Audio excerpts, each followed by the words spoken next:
All right, team, listen up. We're diving into lupus nephritis, a full-scale immune assault on the kidneys.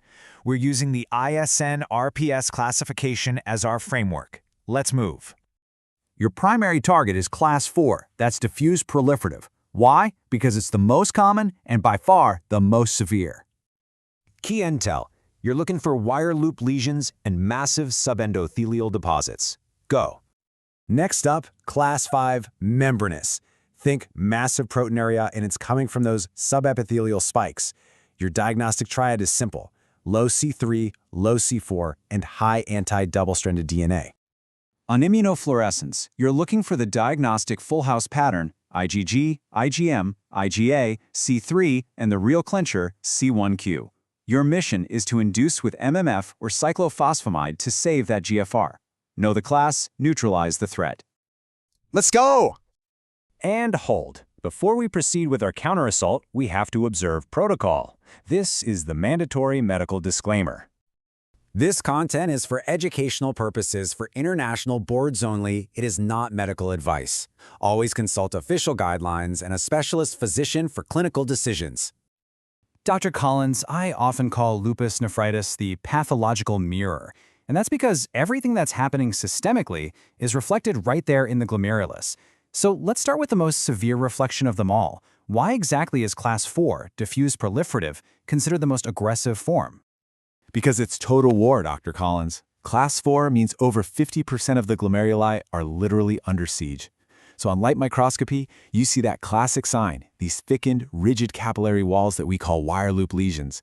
And those are caused by massive subendothelial immune complex deposits.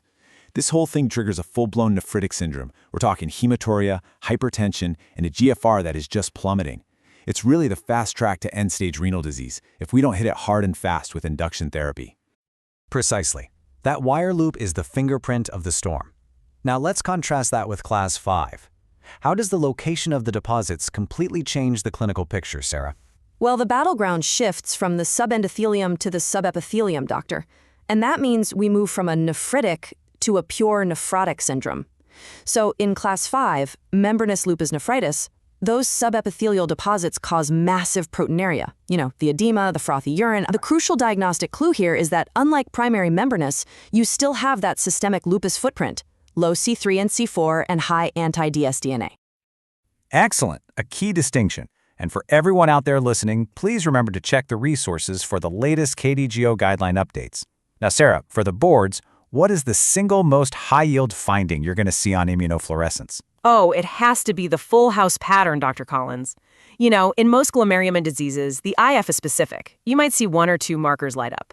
But with lupus, the entire panel just explodes with light. IgG, IgM, IgA, C3, and especially C1q. When you see a full house in that pathology report, you can bet the diagnosis is lupus nephritis. Exactly. And our plan of attack follows a very clear protocol. Step 1 is induction.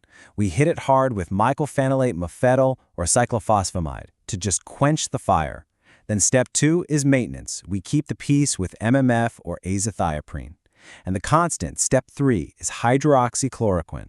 That's the background shield for every single lupus patient to prevent flares. That is non-negotiable.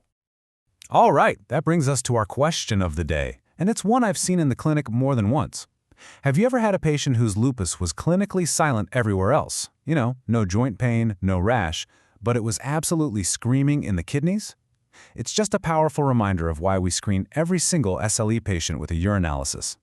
Go ahead and share your most memorable clinical catches in the comments below.